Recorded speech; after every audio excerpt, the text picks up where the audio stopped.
Bonjour et bienvenue sur ce petit instant T, un instant chouette à partager tous ensemble. N'hésitez pas à aller vous faire un petit café, un chocolat chaud ou un bon thé pour partager avec nous cet instant spiritualité. Alors Isabelle m'a fait l'honneur et le bonheur de me faire confiance pour cette séance. Et donc c'est avec grand plaisir que je partage avec vous ces énergies aujourd'hui. Un petit thé arbre de vie ici et maintenant dans cet instant T, dans cet espace-temps que nous allons partager ensemble. Et donc quelques outils pour la guider, pour l'aider dans ce cheminement. Alors, on m'a renvoyé vers un de mes ouvrages. Vous le savez, j'utilise des oracles, des livres pour pouvoir travailler sur ces instants T. Et là donc, c'est un de mes livres, Recueil de messages célestes, tome 2. De moi-même, qu'on retrouve sur Amazon et sur mon site internet, si vous le souhaitez. On m'a guidé ensuite vers le tarot essentiel de Françoise Bitton, je pense qu'on dit Bitton, et Andrea Weddell, aux éditions Arcadia. Donc je tirerai une carte tout à l'heure pour Isabelle. Et on m'a guidé aussi vers ce très beau défi des 100 jours de Lilou Massé qui vient de se terminer il n'y a pas très longtemps. Lilou Massé et Aïcha Seabirth, un défi des 100 jours spécial femmes avec 100 jours pour éveiller le féminin par le Tao. C'était un très beau défi. Moi, je ne l'ai pas terminé. Je l'avais commencé, mais je ne suis pas allée jusqu'au bout. Voilà, pour des raisons personnelles. Mais vraiment, un très bel ouvrage, très bel outil. Donc, je vais commencer par celui-ci. Et je vais, alors j'ai le chiffre 53, donc je vais m'en aller à la page 53 pour Isabelle et voir ce que nous dit cette page et si ça peut résonner en elle et pourquoi pas en nous. Si tu... Oui, alors bien, c'est très bien. Je pense que c'est une bonne idée. Il nous reste là 3 mois avant la fin de l'année, peut-être même 100 jours pile poil, pourquoi pas. Ce que vous souhaitez vivre en 100 jours et au-delà. Voilà ce qui nous est proposé sur ce jour 9 du défi des 100 jours à la page 53. De poser nos intentions. Qu'est-ce que je veux vivre dans les 100 prochains jours? Petit rappel finalement. Donc là, Lilou nous dit, posez vos intentions sur le papier. Posez ces intentions qui vous animent pour ce nouveau défi. Mais rien que le défi de vie, ça va très bien. Donc, que souhaitez-vous vivre ces 3 prochains mois? Octobre, novembre, décembre. Là, on est pile poil. Jusqu'à la fin de l'année, je trouve que c'est vraiment top de s'engager comme ça à nouveau vers quelque chose qui pourrait nous permettre de finaliser cette année 2020, d'aller au bout de nos objectifs et de se révéler, de se réveiller, j'ai même envie de dire, pour être prêt, tout neuf, tout propre, tout beau, pour l'année 2021 qui arrive à grands pas. Quelle femme ou quel homme aimeriez-vous être? Quelle connexion aimeriez-vous ressentir avec votre corps? Où en sera votre libido? Votre relation à votre corps? Comment seront votre sexualité, votre sensualité, votre énergie vitale, l'équilibre de votre yin et de votre yang? Quelle intention avez-vous concernant votre santé? Notez toutes les idées qui vous viennent à l'esprit. Prenez quelques minutes pour écrire ce qui vient à vous sans chercher à savoir si cela est possible pour vous de le vivre en moins de 100 jours. Ne vous limitez pas. Notez tout ce qui vous ferait envie de travailler, de vivre, d'expérimenter durant les 3 prochains mois. Alors là, vraiment, je vous invite à le faire. Moi, je vais le faire aussi dans la soirée là ou ce week-end. Vraiment, je vais me positionner en me disant, il me reste 3 mois. Qu'est-ce que je veux vivre durant ces 3 mois? Quels sont mes objectifs de vie? Quel est mon défi? Quelles sont mes sorties de zone aussi? Parce qu'il faut oser sortir de sa zone de confort de temps en temps. Qu'est-ce que je peux mettre en place pour être encore plus heureuse, pour vivre encore plus dans l'instant présent, pour être plus en adéquation avec mon corps, pour être encore plus en interrelation avec les autres?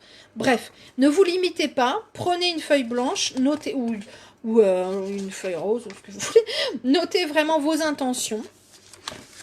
Mon intention est de... Voilà, et on liste. Ça me semble très important. Et ça me semble vraiment je trouve là hyper adapté, quoi, vraiment judicieux. Bon, j'espère que ça vous parlera aussi, Isabelle. Je vais passer au tarot. Le tarot essentiel de Françoise Bitton et Andrea Weidel aux éditions Arcadia. Alors, il y a très peu de cartes sur ce tarot. Et donc, je vais les mélanger pour m'en imprégner et demander à ce que la meilleure carte pour Isabelle, ici et maintenant, tombe ou vienne à moi, quelle que soit donc la méthode, que l'on puisse... alors, elles sont un peu collées, donc je vais peut-être utiliser un autre fonctionnement. Voilà, je vais les étaler. Ça sera plus simple. Et je vais en prendre une, hop, pour Isabelle, avec le chiffre 5 et la quintessence. Alors, c'est un bouquin qui accompagne ce tarot essentiel. C'est un peu particulier parce qu'il s'agit de petites histoires. Donc, je vais essayer d'aller chercher la quintessence et de vous lire ce qu'il en est. Alors, où est-elle? La quintessence, page 50. La quintessence concilie les trois mondes, l'esprit, l'âme et le corps. Alors, ceux qui auront suivi mon instant T juste avant, aujourd'hui, l'instant T de Mélanie, on parlait justement de retour à l'esprit, à l'âme, avec le livre de Virginie Tanguay. Et là, tiens, petit rappel. Alors, je rappelle que ce sont des petites histoires, comme des histoires philosophiques. Je commence. Ce matin, Ava s'est réveillée en sentant sur son corps comme une bouffée d'air frais. Hermès était assis à côté d'elle. « Est-ce toi qui viens de me réveiller doucement en soufflant sur ma tête ?»« Non. »« C'est drôle, j'ai fait un rêve cette nuit et j'ai vu l'aigle noir que tu m'as montré hier. Il m'a porté dans son bec une très belle tulipe qui n'était pas encore ouverte. Peux-tu me dire ce que cela signifie ?» Alors, je vais finir, mais il y a deux choses aussi à prendre en compte ici. L'aigle noir, l'aigle, qui peut être un animal totem pour vous, Isabelle, donc n'hésitez pas à aller y regarder. C'est peut-être un petit clin d'œil comme ça pour un message complémentaire. Et la tulipe, c'est mars, c'est avril, c'est le renouveau. Je dis ça, je dis rien. Et alors lui, qu'est-ce qu'il raconte? Tu as peut-être oublié la leçon d'hier. La tulipe entrouverte représente la voie de l'initiation et de la progression. L'aigle est venu te dire que tu étais sur cette voie. Ah bon? Soudain, la tulipe s'est transformée en une étoile à 5 branches. Tu es à la 5e leçon, et l'étoile à 5 branches symbolise la figure humaine, inscrite dans le pentagramme des hermétistes. Vous connaissez le pentagramme? L'étoile comme ça. C'est un très beau symbole de protection. Je viens de recevoir des petits bracelets d'ailleurs avec des pentagrammes. Voilà, et j'ai aussi des pendentifs. L'aigle, roi des oiseaux, représente la dualité, par opposition au serpent que tu découvriras plus tard. Il joue avec les ombres et les lumières, comme le nombre 5, qui doit concilier les contraires. L'étoile est le résultat des 4 éléments, elle symbolise la quintessence de l'âme humaine. Lorsque tu verras l'arcane dans la caverne, tu pourras voir qu'il conduit à l'image suivante, qui est celle des choix. Et donc, Ava reprend la parole. Je trouve qu'aujourd'hui, tu es habillée d'une drôle de façon. Tes vêtements sont de la même couleur que ceux de la gardienne du temple. Que tiens-tu dans ta main gauche? Pourquoi portes-tu des gants blancs? Hermès lui répond.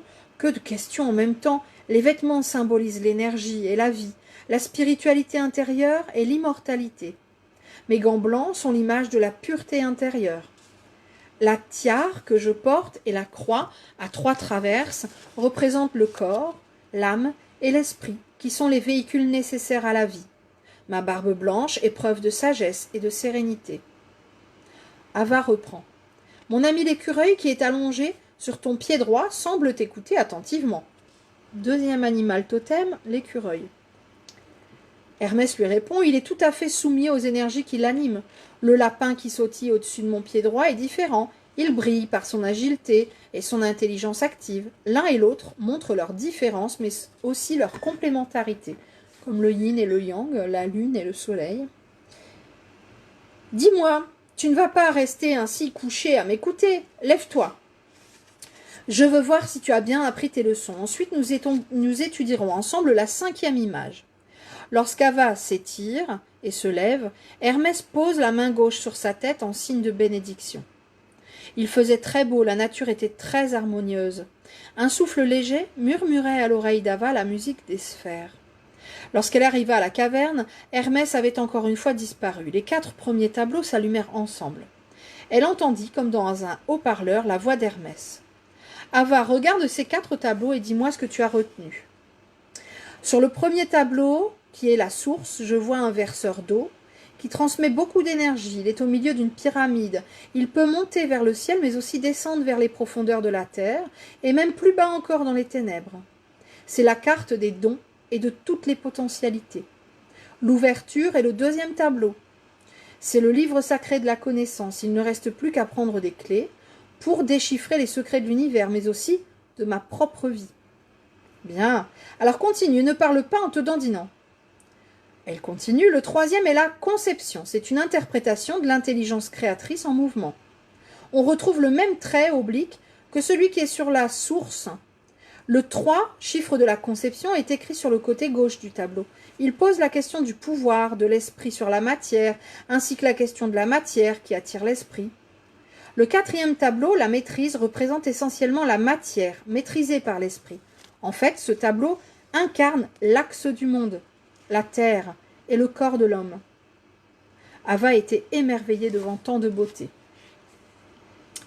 J'ai vraiment envie de connaître la suite, car ils sont magnifiques, ces 4 tableaux allumés.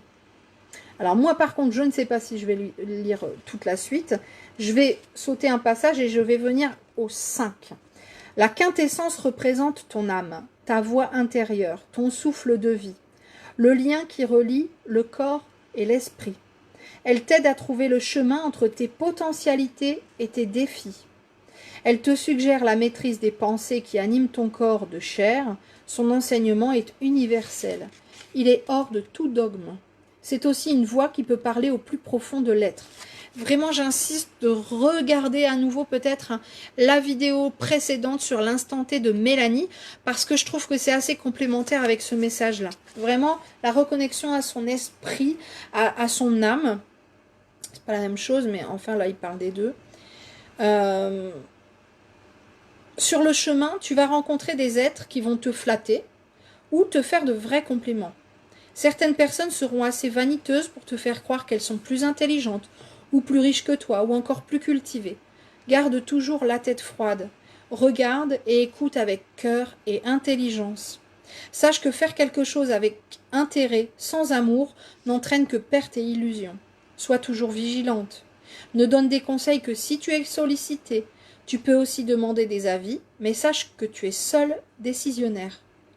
Maintenant que tu connais les 5 premiers arcanes de la légende du tarot, c'est ce tarot essentiel, et sachant qu'il représente les 5 lettres du mot amour, va près du lac et médite sur ce mot qui est à lui seul à l'origine de cette légende.